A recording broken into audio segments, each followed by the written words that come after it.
範囲広いなね。広いっす嫌にね。なるよねこれ、どうしようかなとか思って。カビで隠れてて見えなかったですね。どうやろうかなと思ってて、でもこの紙は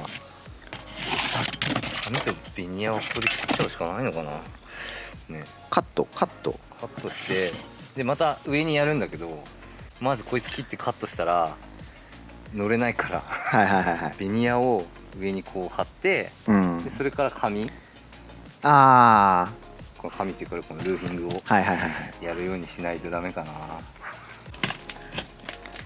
難しくてこいつ取るのが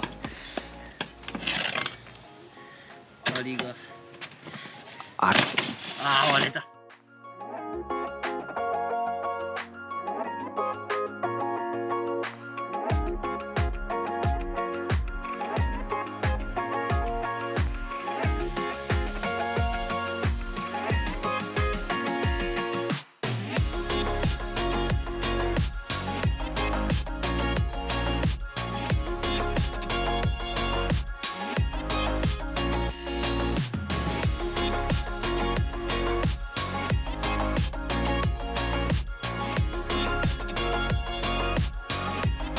はいはい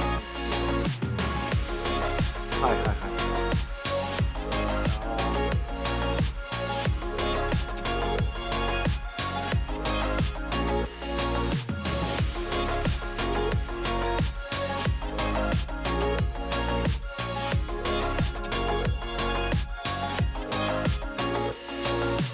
外は真っ暗だけどギリギリ完成しました。